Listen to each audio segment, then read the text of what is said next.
One night, I was deep asleep when a sound outside my window woke me up. Naturally, I was scared someone was trying to rob us, but it was actually something way more irritating. I opened the window and I saw my sister with her boyfriend. It made me feel kind of jealous, and I decided to be petty and tell on her. I quietly went to my mom's room and woke her up and started telling her that my sister was outside with some random guy.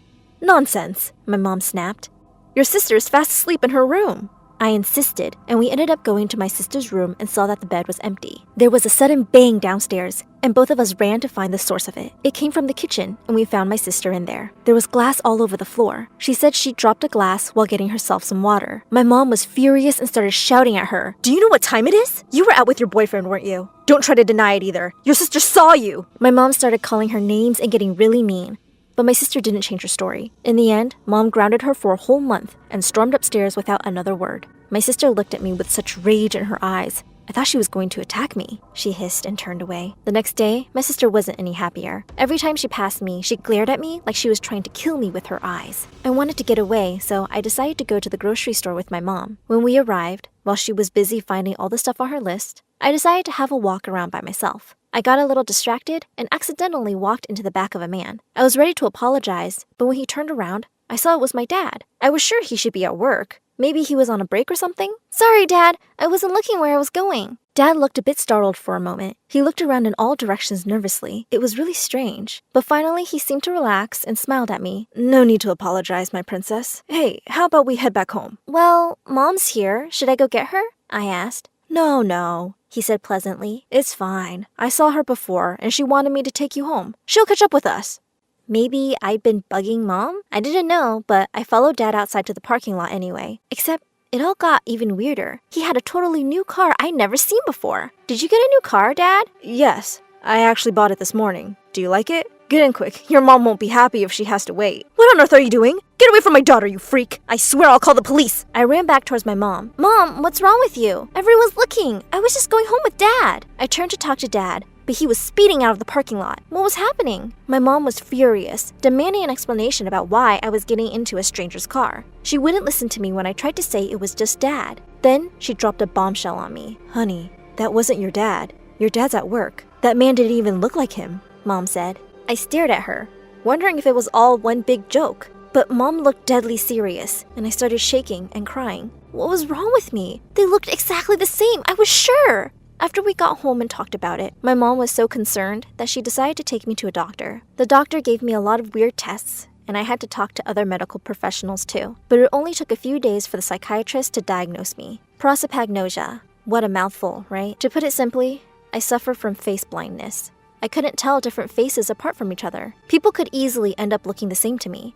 I couldn't believe it. I'd never had this problem before, or so I thought. I started to wonder whether I had confused people in the past, and it just hadn't been an issue until I was in danger, like at the grocery store. Unfortunately, there was no cure, and I was told I'd have to learn to live with it. My mom told everyone the news. I could only stand there and try not to cry. My mom had taken the news really well, and was as sympathetic as she could be. The rest of my family? Not so much. My sister scoffed and rolled her eyes. "I could have told you she was crazy. You didn't need to pay anyone," she said. My dad was the worst though. He smashed his glass on the floor and wouldn't even look at me. He looked so disappointed. My mom told him to calm down and think about his daughter. "And what about me?"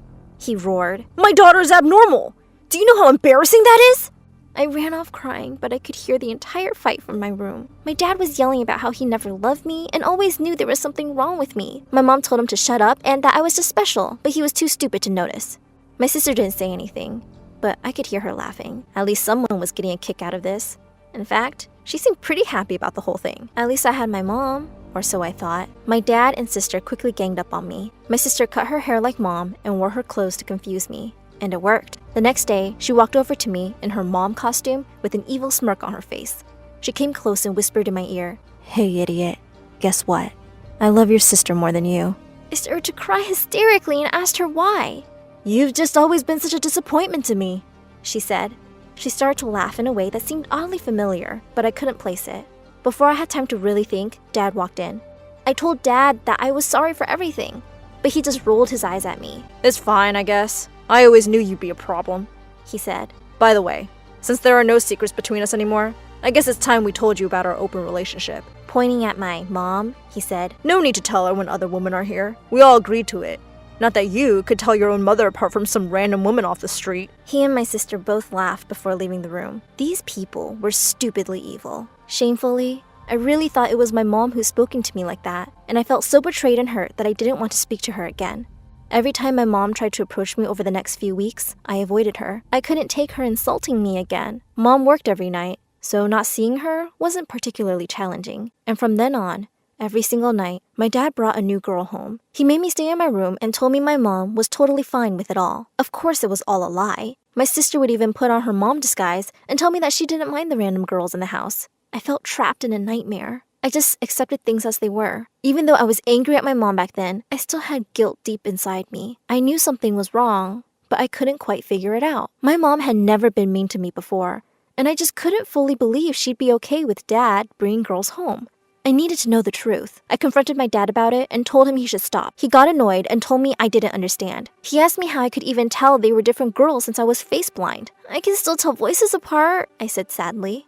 If you say so, he said before walking back to his room to go to bed. I felt defeated at first. But then something dawned on me. I may not be able to trust my eyes, but I could trust my ears. I just needed to listen to voices more carefully. With a little practice, I could be normal again. I was jumping for joy when I saw something that nearly broke my brain. Why are you jumping, honey? One of my moms asked. There were 2 moms in the room. I must have gone white as a sheet, as one of the moms told me I should go to bed and get some rest. Then she left. The mom who stayed behind started laughing. I see you just noticed my little haircut, you idiot. It was my sister. It was you the whole time? I shouted. Was it? Maybe sometimes. It's not like you can even tell the difference, my sister said.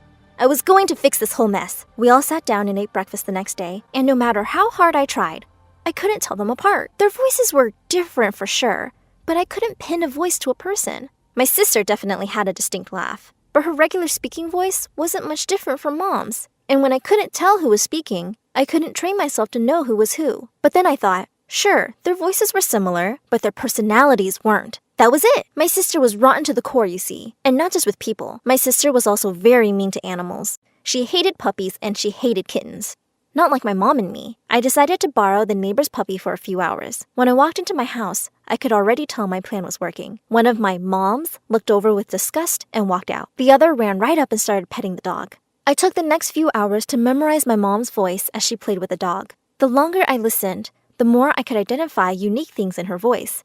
I could hear the difference between her voice and my sister's, not to mention the girls my dad brought home. I decided to sit down and have a conversation with my real mom. I told her all about the woman and the mean comments and told her if she knew about any of it. I didn't, she said with a serious look on her face. The next day, I was surprised to see her sitting on the couch with my sister, looking nervous next to her. She told me that she decided to stay home for her night shift. It was only about 20 minutes before Dad walked in with his new date. My mom was so angry, she screamed at the woman to leave and started shouting at my dad. She threw a few things at him and told him to get out and never come back. My sister started crying and apologizing, saying that Dad had forced her to go along with everything. I didn't believe a word of it and told my mom that my sister had enjoyed tormenting me. My sister, who usually thought she was so cool and scary, was reduced to a blubbering mess on the ground, begging my mom not to kick her out. My mom agreed, but on one condition. She picked up a bag of stuff from behind the couch and told my sister to follow her. My mom took my sister into the bathroom, and she came out with a green mohawk. Perfect, my mom said. Now Susan will always be able to tell us apart. My sister was humiliated, but it was true. I would definitely know who was who now. This should have been a happy ending for me, but my mom did have one flaw. She would never be able to live without a man in her life. And it wasn't long before one showed up. As expected, my mom brought home a new guy a few days later.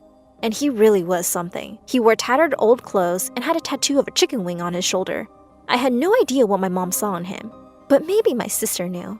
See, whenever my mom went on her night shift, my sister and my mom's new boyfriend would disappear for hours. At first, I thought it was great to be left alone. Then, I realized it was very suspicious.